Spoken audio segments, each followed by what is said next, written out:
Hi అందరికీ నమస్తే అండి. మనం ఈరోజు వెజిటేబుల్ పులావ్ తయారు చేసుకుందాము. చక్కగా సింపుల్గా టేస్టీగా కూరలు లేకుండా అందులోనే వెజిటేబుల్స్ అన్నీ వేసి చేసుకుందాము. అయితే దానికోసం నేను క్యారెట్లో 2 తీసుకున్నాను. తొక్క తీసి ముక్కలు కట్ చేసుకున్నాను. బంగాళదుంపలు కూడా పట్టు తీసేసి నీటిలో వేసుకున్నాను. ముక్కలు కట్ చేసేసి మిల్లిబ్యాంగులు ఏమొచ్చి వేడి నీటిలో నానబెట్టేశానండి. అయితే ప్రజెంట్ నేను ఒక బాణం తీసుకొని దాంట్లోని ఒక ఆయిల్ పోసుకున్నాను. ఇగోండి నేను కట్ చేసి పెట్టుకుని మీకు చూపిస్తున్నాను. ఉల్లిపాయ, పచ్చిమిరపకాయలు, 10 పచ్చిమిరపకాయలు, క్యారెటు, మసాలా అవి పౌడర్ సపరేట్గా మామూలుగా లవంగ మొగ్గలు, దాచిన చెక్కలు కూడా రెడీ చేసి పెట్టుకున్నాను. ఇప్పుడు మనం రెడీ చేసుకుందాము.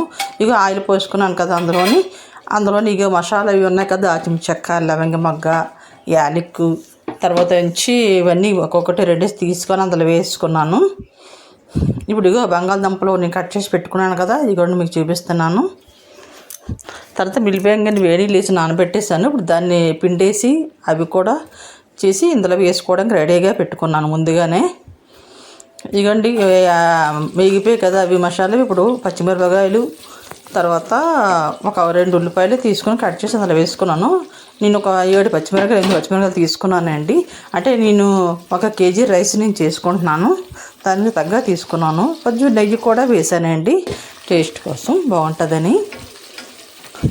చక్కగా వేపేసుకుందాము. ఏ కూర లేనప్పుడు చక్కగా ఇది రెడీ చేసుకుని తింటే హాయిగా ఉంటుందండి. పెరుగు వేసుకుని పచ్చడి చేసుకొని తింటే సూపర్గా ఉంటుందండి. ఇగోండి క్యారెట్ వేసేసాను. ఇగో మీరు చూస్తున్నారు కదా, మిల్లిబ్యాంగర్ చక్కగా వాటర్ పిండేసి అది కూడా వేసేద్దాము.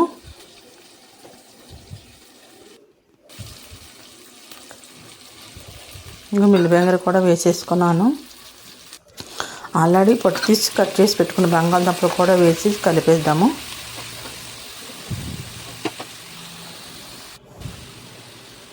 ఫస్ట్ సాల్ట్ వేసేద్దాం. 1 స్పూన్ సాల్ట్ వేసుకున్నాను, ఎందుకంటే ముక్కలకి మగ్గుతుందని పడుతుందని వేసి మూత పెట్టి ఒక 2 నిమిషాలు వేసాను. వేగిన తర్వాత కస్తూరి మెంతి వేసుకున్నానండి.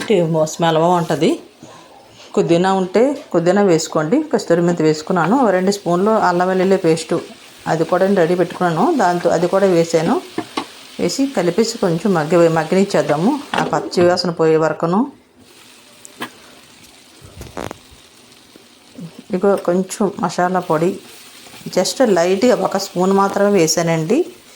ఇది మసాలా దీని. అప్పుడు నేను గ్లాసున్నర వాటర్ తీసుకున్నానండి.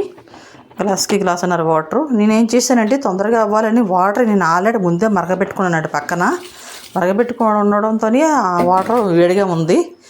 మీకు ఇటువంటి రైస్ కూడా వేసేసుకున్నాను. మనం తొందరగా అవ్వాలంటే ముందు ఎన్ని నీళ్ళు కావాలో ఆ బియ్యం తగ్గ కొలత గ్లాసున్న నీళ్ళు మరగబెట్టి పక్కన పెట్టుకుని అందులో వేసుకుంటే తొందరగా రెడీ అయిపోద్ది. ఇగోండి ఉడుకుతుంది కదా, ఒక 5 మినిట్స్ అయిన తర్వాత ఇలాగ అయ్యింది. కొంచెం దగ్గర అయిన తర్వాత సిమ్లో పెట్టేసి మూత పెట్టేస్తే చక్కగా రెడీ అయిపోతుందండి. అగోండి చూసారు కదా, సూపర్గా వచ్చేసింది కదా. నేను మన డైలీ వాడుకున్న దాంతోనే రైస్తోనే చేశానండి, చాలా బాగా వచ్చింది. ఇక్కడ కొత్తిమీర జల్లేసి దించేసుకుందాము. చక్కగా వెజిటేబుల్స్ పులావ్ రెడీ అయిపోయింది. మీరు హ్యాపీగా తినండి.